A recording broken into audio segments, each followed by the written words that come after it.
Hello, and thank you for being here. First off, I just wanted to say I am so glad that you're here, and I'm genuinely so excited for where your business is going and for all of the things that can happen for your business when you implement exactly what we're going to chat about today.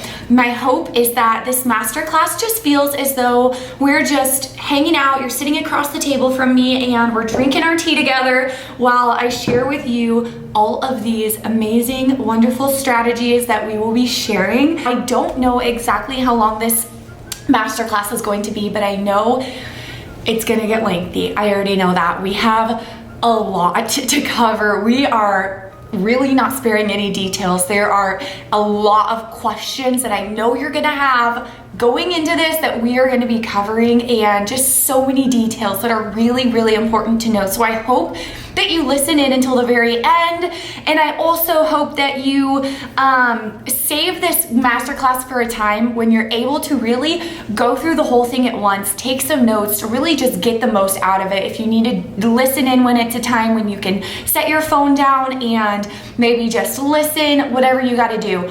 Also, I have really thought through, because like I said, there are a lot of little details that we're going to be going through and discussing, a lot of different aspects that we're going to cover today. And so because of that, I have written out this course, if you will. I have written it all out, and there is just no way that I'm going to memorize this or even attempt to memorize this. So although, like I said, I really do want it to feel like we are just chatting friend to friend, you're at my kitchen table with me.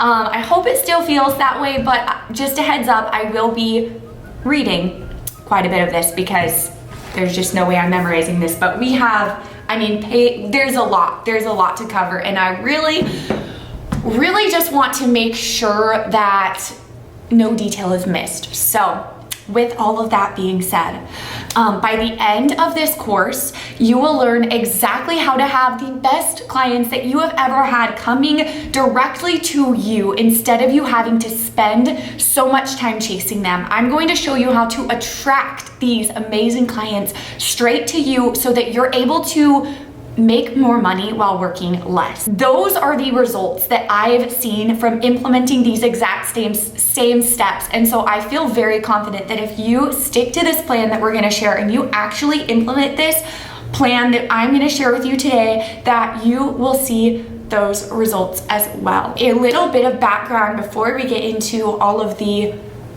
things. If you're new here, first of all, welcome. My name's Mariah. I started my real estate business right out of high school. I knew nobody in real estate, and I had no clue what I was doing, but I was very determined not to fail, probably because of all of the well-meaning people telling me that there's no way that at the age of 18, you're able to have a successful real estate career.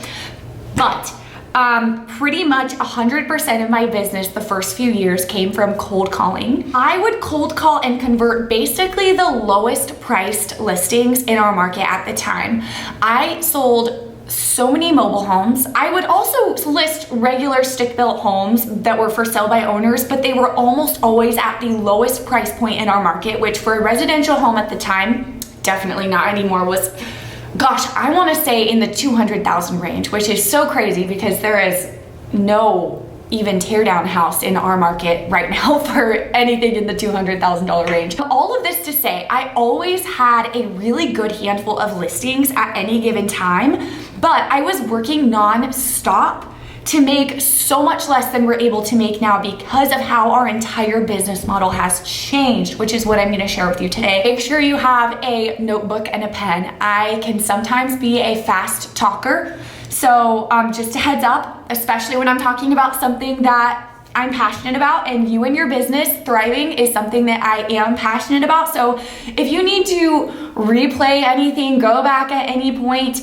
and just to suck all of the juice out of it, definitely do so. I want you to take notes, re-listen when you need to, and then begin an action plan after listening to this course. The things you're about to hear are truly extremely powerful and have the ability to change your entire business in the best possible way. But if you don't have an action plan, if you just keep this in your brain as an idea. Nothing will ever change. So I know that's obvious, but implementing it is the hardest part. And once you have the knowledge, there's really no reason not to implement it. So I want to challenge you to write down goals, but not just goals, actionable steps. So put them on paper, and by the time you finish this course, start putting them in your calendar and start time blocking these things we're gonna be chatting about into your schedule.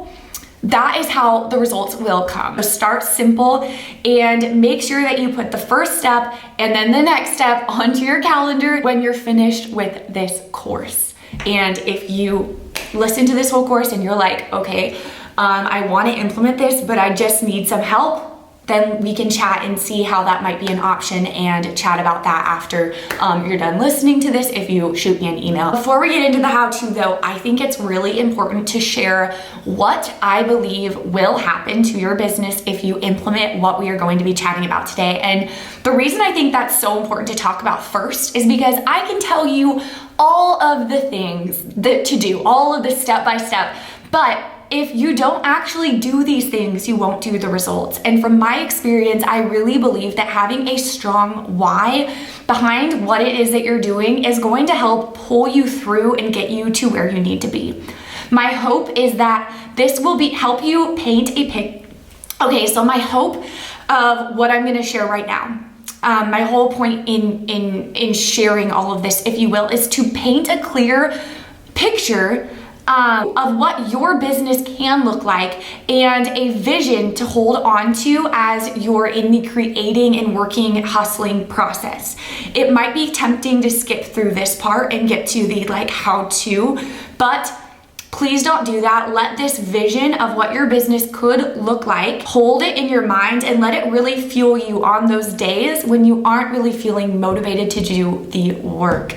So without further ado, here is what you can expect when you implement the steps in this course. Because like I said, if I just tell you the steps, then you might start them and then don't see results, you get bored, and then you don't keep going. But if I tell you what can actually happen, what your business can actually look like, then you have that vision to hold on to and that thing to be working towards. You have that why, if you will. How my business has changed. So one of the reasons why I have so much more time versus when I was running my business the old way, getting leads through prospecting, is because prospecting is so time consuming. Whether you're doing open houses, cold calling, door knocking, these things require so much prep time and so much follow-up. When you get clients through online video, they come to you having already made their mind up that they're going to work with you. No more convincing. I don't even have to follow up with these leads, to be honest. What happens when someone watches you on video is they begin to feel like they know you, they begin to feel like they can trust you, and they begin to either, I don't want to say necessarily like you, because sometimes they begin to like you and sometimes they begin to realize that they don't like you, but either way, it's okay. People work with people that they know, like, and trust. That's why video is so powerful. And if they decide they don't like you, then you probably wouldn't have been a good fit to work with them anyway. And I always just say you dodged a bullet in that case. So it's always good to just show up as yourself in your video content. Leads that I get from online video through YouTube compared to the leads that I get from Zillow, Facebook ads, well, let me just say I don't get any leads from Zillow or Facebook ads anymore. Instagram, open houses, door knocking, cold calling. I used to get a lot of leads from all those things at one point in time in my business. And the leads that I get from YouTube are 1 million times better than any of those other leads ever were. These are people I actually want to work with. They're nice people. They're not crazy for sale by owner leads trying to cut your commission down and complain about everything. They are truly the most considerate, kind, easy to work with clients that I've ever worked with. And I do not say that lightly. Wow, I'm having a hard time getting my words through. I do not say that lightly. I did not even know that clients this lovely existed, honestly. Thing number 2 that will happen, or reason number 2 why you'll have so much time back, is it just simply takes way less time, especially once you get the process down, to film a video than it does to try to reach a bunch of potential leads the old-fashioned ways.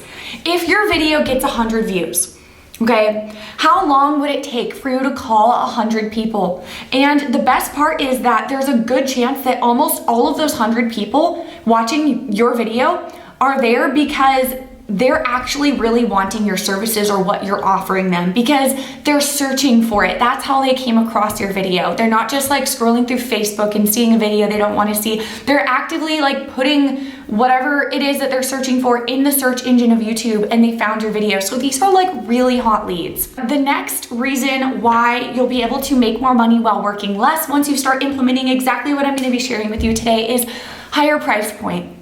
My average price point used to be, like I said, the low $200,000 range. Now, almost every relocation client that we get, with the exception of a few every now and then, of course, is in the $500,000 to $800,000 price point. The people who come from YouTube are usually move up buyers. Many of them are people who are selling the home that they own currently in the state that they're living in to relocate to your state. Also, it simply takes less time to work with out-of-state relocation clients that come from YouTube. You get to do your consultations from the comfort of your home over Zoom without having to leave because these people are not local. I do 90% of my showings virtually, and I don't meet my clients in person the majority of time actually when I work with them until after closing. That means I don't have to put on a suit and meet a buyer at a house every time I show one. I can simply take 10 minutes to do a virtual tour, which I will get into exactly how to do that and everything, and I can have my kid with me. It is just so much easier than working with clients in person. Before we get into more of the details of working with relocation clients well, getting clients from video, all of the how-tos, nitty-gritty, all of that, let's just start with the basics, which is firstly coming up with content. Like, what do I even talk about? The most important thing when it comes to attracting clients to your YouTube page is having your specific town that you live in or want to work in on it somewhere. Eventually, once you have built up a library of videos for your specific town, you won't abandon that town, you'll still talk about it, but then you will also want to start adding videos about any surrounding towns that you may want to work in. But I would say start small and with your specific town. The more niche, the better when it comes to this. I'll name a few video ideas that bring me the most amount of clients. Just for example, the worst things about living in your town. Don't move to your town unless you can live with this. 5 things to know before moving to your town. Top reasons to move here. It's important to be honest in your videos. You might think if I talk about the bad things about living here, or I'll scare people away from living here. Obviously, don't make a problem, in your town bigger than it is, and don't be just like bashing your town. That kind of should go without saying, but people really appreciate honesty and full transparency. For example, where I live in Oregon, it rains a lot, and that's a con that I talk about when I share pros and cons of living here.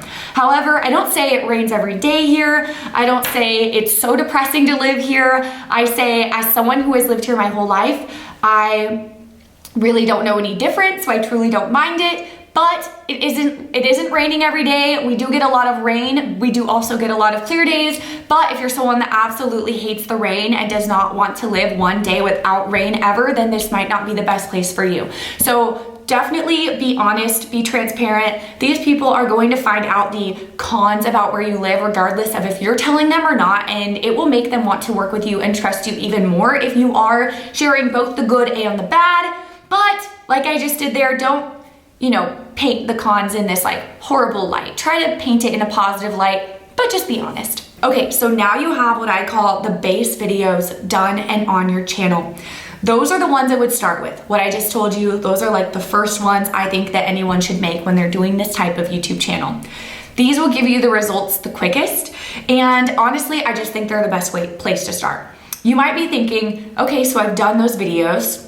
What do I talk about now? So our plan that has worked really well for us, once we have already talked about and filmed pretty much every pro and con of living in type of video about Salem, Oregon, our area, and the surrounding areas, we started adding videos that are the type of content you really don't run out of. One of these types of videos that you don't really run out of is neighborhood tours. What that is I will just find a house that's on the market, and I will write down a couple notes about the home, keep it super simple, the neighborhood name, and then I will take my camera, I'll film myself sitting in my car, and I'll say a quick introduction like, hey, this is the neighborhood we're gonna check out today, this is why you might like it, and here's an example of a home currently for sale so you know what to expect. I just give, you know, the price, year built, square footage, basically all of that. I keep it pretty simple. And then I flip my camera around and I just drive through the neighborhood. These take me no more than 10 minutes to make. They're extremely easy to edit if you're gonna edit them yourself, like so simple, so easy. Almost no prep time.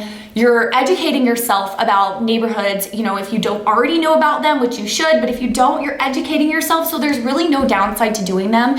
And these are videos that my clients are constantly thanking me for making and saying that they really helped and made a difference when they were moving to my area. And there's really no shortage of them, unless you live in a super, super small town. And in that case, I would suggest doing all of the neighborhoods in your town and then venturing out to, you know, whatever surrounding neighboring towns you want to work in and do all of the neighborhoods in those towns as well. You don't have to feel like it needs to be perfect. If you go on my channel, which I'll share more about what it is so you can check it out in a little bit, but if you go onto my channel and look at my neighborhood tour videos, they are far from perfect. They're actually, like, a lot of them are pretty cringy. They're like, my camera's shaky in some of them, my windshield's dirty, you can hardly see the road, but they bring me clients, I get the job done, and they show the neighborhood in the easiest way that I'm able to do it. The second type of video that you can make that you never really will run out of is what $600,000 can get you in X town. So that's just an example. You can do any price point, honestly.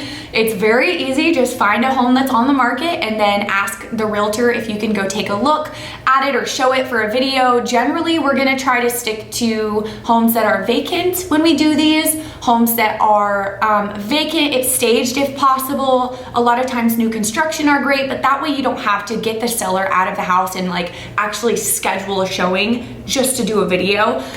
So vacant homes are always preferable, but we take our camera. We sometimes actually probably more often for these ones than not, we use our iPhone instead of the camera. We choose to do that. And so definitely don't talk yourself out of doing it if it's not professional enough. It does not need to be professional. We used to do professional videos like this all the time and they didn't bring us any clients, and now that we use our iPhone, like we hired a videographer for them, and now that we use our iPhone, they bring us a lot of clients. So don't fall into the trap of thinking that like it has to be perfect. It does not have to be perfect to bring you a lot of business. So basically for these ones, let's just say what $800,000 will get you in Woodburn, Oregon, for example.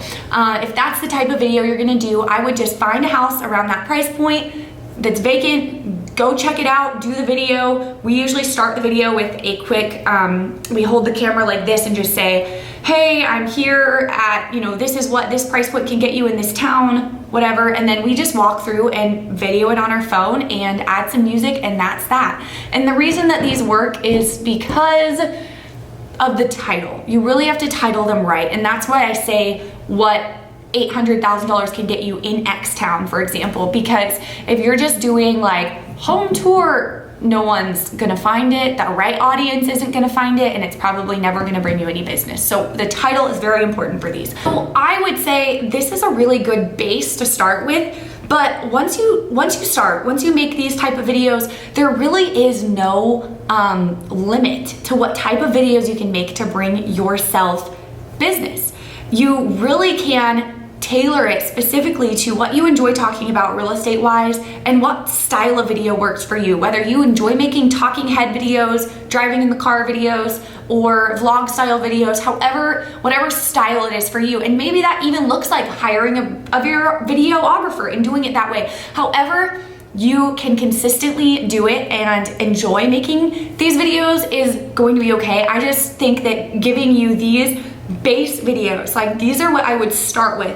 And then from there, you can get creative. Like go from there, make these base videos, and then build off of it and like let your creative juices flow and make whatever real estate type content you feel like making. But this base content will at least be bringing you people who are thinking about buying real estate in your area. At the end of the day, you have to find your style and what works for you. I've always been a whip my camera out and make a video in the car kind of gal, but if that doesn't sound like something you want to do, maybe try a vlog style video showing off your favorite park in your city or a great restaurant or coffee shop in your town. You really can do any type of videos you want. The main point is to make sure they are search engine friendly and that they are the type of videos that someone thinking about moving to your area would be really interested in watching. I spent years posting on my YouTube channel that brings me business called Oregon Homes with Mariah Vetras Crawford. I spent years posting on that channel and I just talked about real estate. A tip for home buyers here, a listing video here, but what I did wrong was the titles in the videos were not properly optimized for the clients that I was wanting to find them, if that makes sense. For someone moving to our area, they were not optimized for that. Think living in your town, moving to your town, real estate in your town, anything that you want to talk about in your town. Whatever you do, your focus of your channel needs to be your specific area because that is going to be what's bringing you the clients. I received 0 clients for years from my YouTube channel when I was making real estate advice and content for anyone and everyone that might want to buy or sell someday. But once I started making it super niche about my specific town, that's when the leads unexpectedly, I did not expect this to happen, started just rolling on in. This next section is what I call the boring but necessary details. So you're thinking, that sounds great, Mariah, but how do I even set up a YouTube channel? I know absolutely nothing about that. What even is a thumbnail? What equipment do I need to get started in doing all of this? So after I began seeing success myself from gaining relocation clients from YouTube with these videos that I just talked to you about, I really became a little obsessed with wanting to learn as much as I can about how I could improve and do it even better. I bought every book I could find on Amazon that has been written by a real estate agent on this topic, and one of the biggest problems to me about so many of these resources is that a very small portion of the book is dedicated to actually like how to become a relocation specialist and what to expect and how to do the work of a relocation specialist. Nobody was talking about the things that we're gonna get into a little bit later on, so stay tuned, like the buyer consultation call, what the majority of the content in these books that I was able to find about doing what I'm telling you guys about doing right now, the majority of the content in these books was so focused on how to just make a YouTube channel, how to make thumbnails, how to have good lighting, what equipment you need. And I will give you a basic rundown on what I do as far as these things go. But I do think that the best thing I can do is just point you into the direction of an actual expert in this area. I don't want to waste your precious time telling you, how to make a Google account and set up your YouTube channel. Anyone can Google this and find that out. There's so many videos about that from actual experts in that area. And I believe that I have so many more money-making things to share with you than that. So we're not gonna spend a lot of time on this. So how do you set up your YouTube channel and all of those particular types of tips for YouTube itself? I'm gonna point you to a couple different YouTube channels that have taught me everything that I know and can explain it to you, everything that I know about YouTube, and can explain those things to you way better than a real estate agent like me could. So write these down, get your pen and paper out. Here are 2 YouTube channels that will be able to tell you everything you need to know about making a YouTube channel, growing your channel, thumbnails, lighting, cameras, whatever you wanna know as far as that goes. The first one is called Think Media. The second one is called Video Influencers. Okay, there you go. Everything you need to know about making and uploading thumbnails, setting up your channel, you can find all of that right there. Now, I'll share what I do as far as cameras go. You do not need to invest in a fancy camera to get started or even to keep going once you have started. That is the lamest excuse. Do not let that stop you from creating video content for your business. If you have an iPhone or an Android, I filmed videos in the past on my Android and they have brought me many clients. You do not need a camera to get started. So I can't even honestly tell you what type of camera I have. I'm looking at it right now and it says Sony, but it is not anything super fancy. All I did was I went to Best Buy and I said, I know nothing about cameras, I know nothing about tech stuff, but here's what I'm gonna be using this camera for. Find me the best camera that you can get me in this price range. This is what I'm willing to pay. So that's what I would suggest doing. They will be able to help you. One tip though is if you are buying a camera, I made sure to get one with the little like flip up screen on the back so that you can see, you know, like I'm able to look at myself. I can hardly even explain this. I'm not a tech person. I'm pointing at you guys right here, like the camera, and above it, there's a little screen so I'm able to see like, am I centered? Am I in the right spot? All of that. Like I said before, even though I have a camera, I still choose to film videos with my iPhone oftentimes because sometimes it's just convenient to use my camera, and I always say done is better than perfect. I'd rather just do it when I can, do what I can with what I have, and we're good. I have never used professional lighting, but I do try to make sure that I am right in front of a window. Like right now, there's a window directly behind me, so I always just say natural lighting is definitely good enough lighting. Okay, so microphones. So I usually do not use a microphone. I have a microphone that attaches to the very top of my Sony camera. It's very, it was a very like simple, inexpensive microphone, nothing fancy. But I usually don't use a microphone for the type of videos, especially like the driving in the car. I don't really use a microphone for any of that.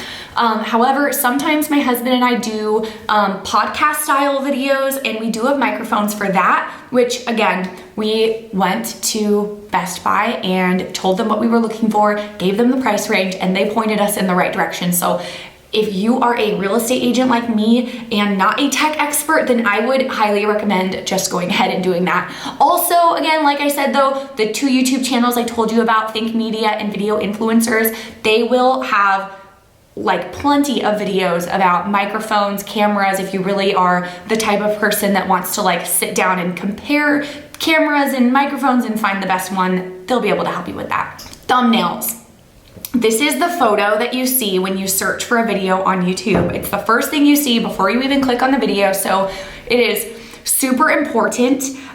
You can go to my YouTube channel, Oregon Homes with Mariah Vetras Crawford, to see what type of thumbnails are my most popular videos have, to give you a little bit of inspiration on what works. I think that's always a really good idea, is go look at other content creators that are in your niche, other maybe real estate agents that are making the same type of content that you want to make. Go look at their popular videos and see what type of thumbnails those videos have. And obviously don't steal them, but it's a way to get inspiration. Again, if you really want a in-depth like lesson on thumbnails, on how to make the best thumbnails, if you want to make them yourself, Think Media, Video Influencers, like those YouTube channels have plenty of videos talking about that. Here's what I do. So I take a photo either right before or right after I shoot the video, usually just a selfie of myself or a photo of the house I'm showing or something like that. And then I will either go to an app called PicMonkey and add some writing onto the top of it. PicMonkey makes making thumbnails super easy, and turn it into a thumbnail. But most often I don't really do my thumbnails anymore. I send them over to a creator on an app or website. It's both, called Fiverr.com. This generally it's going to be about $10 just for a basic thumbnail, and you can have them do whatever you want them to do. Like, they are expert graphic designers. They can make the thumbnails look amazing. My advice is to try out a few different creators on Fiverr when you're starting out, and then find whoever it is that you just like their work the best, whoever does the best job for you, and then stick with them. I stick with the same thumbnail guy every time. We send him a lot of thumbnails every week between all 3 of our YouTube channels that we are actively posting on right now, and it's just so much simpler sending everything to him, because if you're using different people for your thumbnails every time, different creators, different graphic designers, and you are going to have to explain like all over again what your style, what you like, what you need. But having just one person, eventually they're gonna learn your style, how you work, what you like, and you really don't have to send them like a whole paragraph again about what to do. They're just gonna know what you like, and you can just keep your instructions that you're sending them keep pretty simple. So hopefully I explained that in a way that makes sense, but that's what I do and that's what I would suggest. Editing. I started out using iMovie on my Mac, and I still use iMovie on my Mac. A lot of the types of video content that we do just doesn't need a ton of editing because we've really transitioned to more like podcast style, and part of that is time, because it takes a lot less time to create and edit a video where you're just sitting at your table having a conversation, talking into the microphone, than it does to edit a talking head video. So that is one pro of doing the podcast style video. While we do really, I would say, all of those type of videos, we create all of those content for our channel, they all work. But for our particular channel I'm talking about, Oregon Homes with Mariah Vetras Crawford, and then for our other channel, Real Estate with Mariah and Spence, those we do a lot of the sitting podcast style videos, and so really we don't edit the middle. We kind of just let that be a conversation. I'll clean up like the very beginning and the very end, but we really don't edit the middle at all, and so it really doesn't take long to edit. And I just use an iMovie for that. However, if you want someone to edit your videos for you, then I would suggest Fiverr.com again. This will cost you anywhere between $15 and $100, depending on what you're having them do to your video and really the length. The longer the video, the more it's gonna cost to edit. iMovie works really great. I said I started on iMovie. That's not true. I started on, what was it called? Was it Windows? I didn't have a Mac. I had a different type of laptop, and it was whatever editing system that laptop had that I started with, and it was a lot harder than iMovie. Once I switched to iMovie, I was like, wow, this is so much easier. And iMovie is free. It's not even like purchasing. I know you could purchase like Final Cut Pro or something like that, but honestly, I don't feel that it's even necessary for the goal of these videos. Do whatever works for you though. Again, there are a lot of iMovie tutorials if you want to learn how to use iMovie well on the YouTube. That can really help you. Now we're gonna share how to get over the fear of being on camera and tips for being more comfortable on camera in general. Okay, the only way to get over the fear of being on camera is to just do it. That might not be what you want to hear, but the more you do it, the easier it will become. So put it in your schedule, time block for it, and make sure it is on your schedule as a non-negotiable thing to do every single week, and you will begin to improve, I promise. So next, script, outline, or topic. These are the three ways that we prepare for our videos. The first is kind of how this video is being made. I typed out a word-for-word script, which is why I'm doing a lot of reading. This means that you will either memorize your content, or you will be sharing, or you will most likely, because that's too much work, have your script written out. I write my scripts in the notes section of my phone oftentimes, and look at it, speak as much as you're able to, and then take a break and look down at your phone, read it, and then keep going. Okay, the second way to create a video, or that we use to create a video at least, is outline. This is what I do the majority of the time. I will do a little bit of research on what I'm gonna be talking about, write a outline. I won't be reading it word for word like a script, but I will have something a little bit more to keep me on course. The third way that we come up with content is topic. This just means that you have a topic and you sit down and talk about it with no plans, really, no outline, just off the top of your head. I would suggest trying all three forms of creating content and seeing which way works best for you until you find your style. But I probably wouldn't try the topic style just like straight up winging it until you're a little more comfortable on camera. So our channel, Oregon Homes with Mariah Vetras Crawford, is where we get the majority of our business. That's where we get our relocation clients. However, we have another channel that is newer called Real Estate with Mariah and Spence. You can go check that out if you want an example of that topic style, because that is really, that channel, we really like to just have a topic we're gonna talk about and then we talk about it. We usually, very rarely do we use an outline or a script. We usually just wing it on that channel. So go check, you know, different channels out and see different styles, try different styles out for yourself and just find what works best for you and then stick with that. So here is just a list that I will give you of getting over your fear of being on camera. Okay, drink a caffeinated beverage right beforehand if it helps to just, sometimes that helps to just give you a little bit of like energy while you're chatting. Believe in what you're saying. This sounds a little bit fluffy, but believe that you are an expert and believe that the information you're sharing is going to positively affect someone else's life. I have had so many clients tell me, strangely enough, that the reason that they chose the town that they live in, the whole reason they chose to live in Salem, Oregon, for example, or actually a lot of times even Oregon, is because of our YouTube videos. A lot of our clients were people who were wanting to move, but they didn't know exactly where to. They were open to a few different states. They were looking at videos online. They came across ours, and because of our videos, they chose where they're going to live. So your videos that you're making will affect people's lives. So just knowing that is something that can help give you confidence when you're talking to the camera. The next tip for having confidence on camera is to prepare. Have an outline or a script and review it beforehand. A little bit of preparation can go a long way and make you less nervous. Something I hear a lot is, I don't like how I look on camera, or I don't like how I sound on camera. But the truth is, and honestly, I don't always like how I look or sound, especially on camera, but the truth is, you look how you look and you sound how you sound. What I mean is, you're going to meet your clients in person, right? And they're gonna see how you look and hear how you sound. It might feel uncomfortable seeing and hearing yourself on camera if you aren't used to it, but don't let that stop you, because you're gonna be showing up the same way you look and sound anyway. Last tip for having confidence on camera is, if you have a fear of people watching your videos and not liking you, congratulations, that's a really good thing.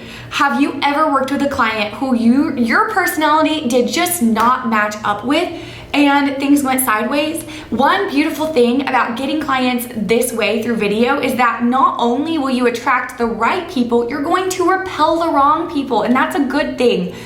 If someone really doesn't like your personality on camera because you're just showing up as yourself as you should, then they probably would not care for you in person either, and that's a good thing. So let your videos do their thing and weed through the clients so that you only get to work with the absolute best clients for you.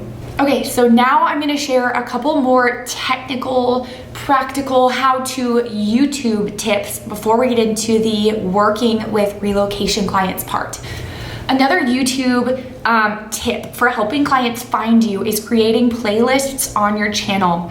If you don't know what that is, again, head over to one of my channels and you can see examples of this. Again, our channels are Oregon Homes with Mariah Vetris Crawford, Real Estate with Mariah and Spence, and Mariah Crawford. So feel free, check out all three of them, steal ideas, steal thumbnail ideas, get inspiration. I really do not care. You can head over there and see what type of playlist we have on each of those channels. This helps categorize your content and it helps people stay on your channel for a longer length of time, which the YouTube algorithm likes.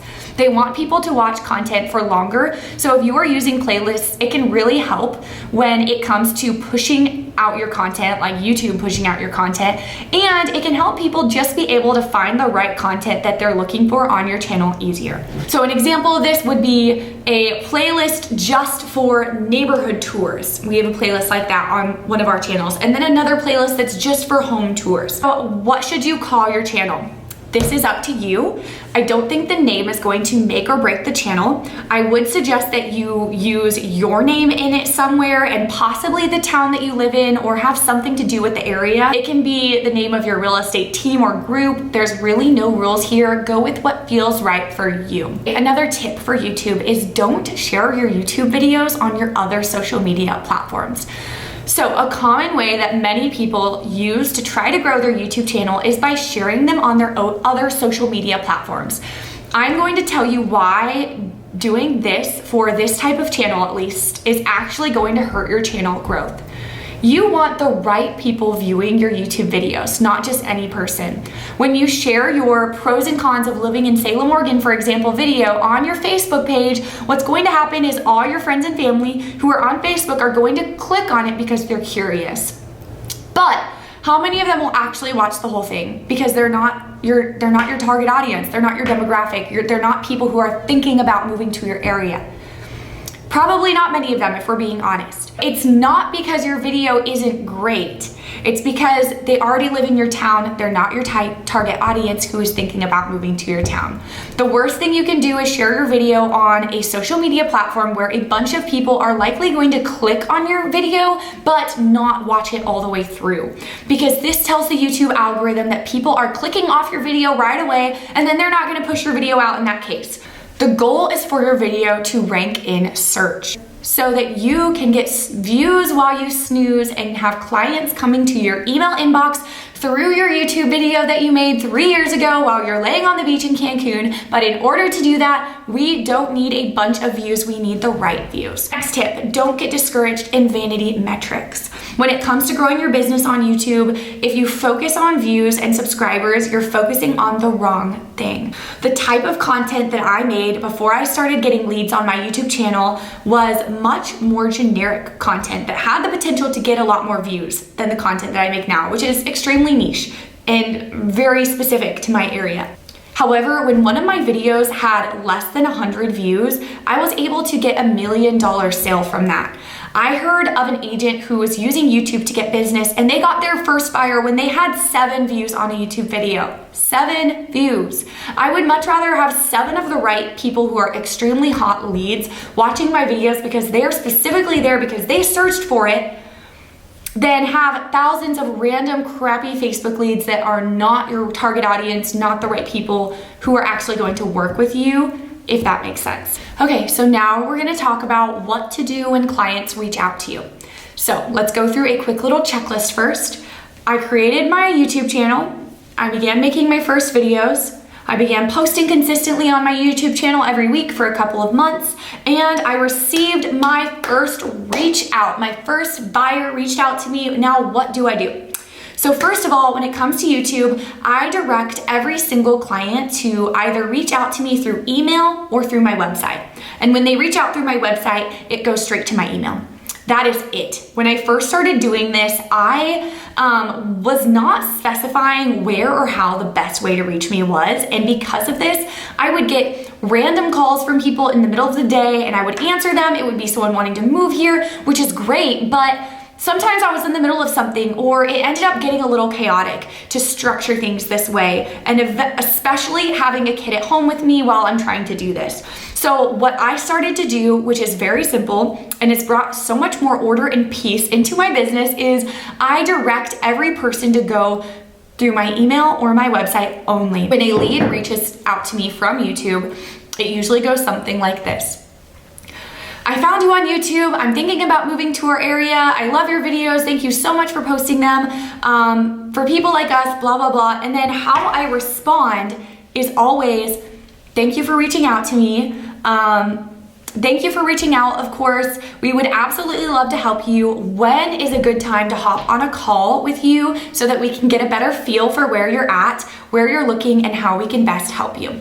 So I will either do these, I try to do a Zoom call. Usually that's what we do. Sometimes they're just a phone call, and that's okay as well.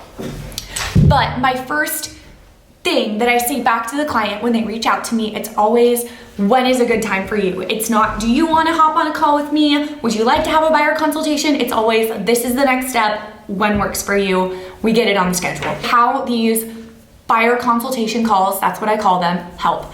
They establish a relationship with the client and get all of their questions answered about the process or the area, which helps things go so much smoother when we have this conversation up front. It helps me know what the next step should be for them, and it gives us realistic timeline and game plan for the next steps. I don't have a script for this at all, but I would suggest writing out on your laptop or your paper somewhere, just like a handful of things that you want to touch on with them, some questions that you can ask them about where they're at in the process and whatnot, just so that you're a little bit prepared. Virtual showings and how to do them. Most of my clients are people who have never been to my area, believe it or not, and never do come to my area until after they close on their home. Sometimes they come at closing, but a lot of times they don't even come here until after closing. It sounds a little crazy to me to buy a house without seeing it first, especially in a town you've never been to, but surprisingly, people are doing it all the time from all over the country, and we've never had a client get here and be disappointed with the house or the area, even though they've never seen it before. And I truly do think that these things I'm gonna share are why our clients love the home and area that they're buying so much. Of course, I can't and won't guarantee that everyone is always going to be happy, but I can say from our experience that we have never had a client get to the home and say, this isn't what I thought. They always say this is so much better in person, and I think that some of these precautions we take are why. So tip number one is use your phone for virtual showings. Whenever you do a virtual showing for a buyer, use your cell phone. Professional cameras tend to hide imperfections, and that is not the goal here. I tilt my cell phone sideways when I make the video. I go inside the house, I turn on all the lights, get everything ready, and then I start the video outside the home. I stand outside the home, I say, here's the outside of the home, whatever. I really don't talk a lot in these videos. I don't need to narrate the home. Like, they can see this is the kitchen. That's not the point of the video. So I stand outside the home and I just do kind of a very, very slow circle so they can get a good view. I might walk down the street a little bit because I really, really want them to see the home across the street, the home right next door, a little bit of the street that it's on. This really gives them a good feel for the area, because obviously it would be a really big surprise if you buy a house, you've never been to it, and then the house across the street has 3 junky cars and garbage and whatever outside the house, and it's just not taken care of. Like, you want to know that up front. So I will make sure that's like one of the most important things that we video is the house across the street, the homes next door, a little bit of the street, and all of that. So I will basically, like I said, just do a really slow circle, film everything, stay there for a second, and then I start walking inside the home. I do this in one take. I used to do multiple clips, and then I would put these video clips together on iMovie on my phone, which if you have to do that, you can do that. But I have just found that if you are making virtual tours for multiple clients, you're doing a bunch in a row, like, it is gonna be so confusing, so many videos if you're doing them like that. The best thing you can do is just try to do it in one take. A few weeks ago, I was doing a video tour for an out-of-state client, and I noticed a crack in the ceiling and on the floor in a certain spot. And obviously, I'm no home inspector. I don't ever give my clients advice in that area, but if I do notice any imperfections like this in a home, I will just take my camera and video, like the crack on the floor for, a few seconds, just so they can see, and bring that to their attention, and that's it. So you have the home tour. You did the home tour for your client on your phone. You videoed the home. Now what? So the next step is you create a separate YouTube channel just for your home tours. You're not going to post any videos to this channel, videos that are public, that if you will. We have no videos public on this channel because that hurts the algorithm to have a bunch of videos that are like unlisted and then a bunch of videos that are public, if that makes sense. I used to upload them all to my channel that I got clients from, but I stopped doing that once I found out that that hurts the algorithm.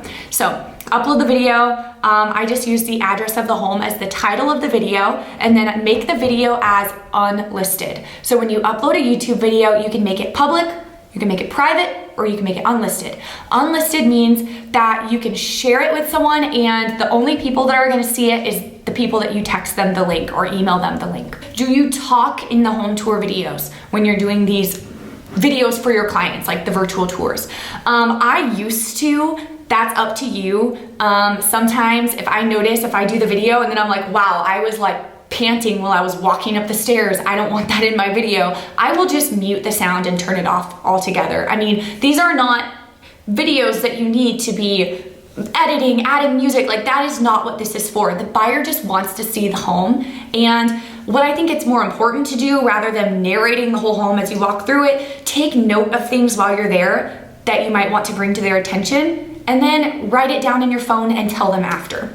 My camera bar is officially dead, so we are ending this video here. Thank you for watching. I hope you grab value from this video. Again, go through and watch it and take notes. I know I talk fast. I know I was reading a lot, but I hope that you were still able to grab value. Head over to our YouTube channels, Mariah Crawford, Oregon Homes with Mariah Vetras Crawford, and Real Estate with Mariah and Spence. Feel free to grab any inspiration there for thumbnails, topics, whatever. Hopefully you're able to grab some value from those channels as well that can help you grow your business. And if you have any real estate questions or needs, my email inbox is always open.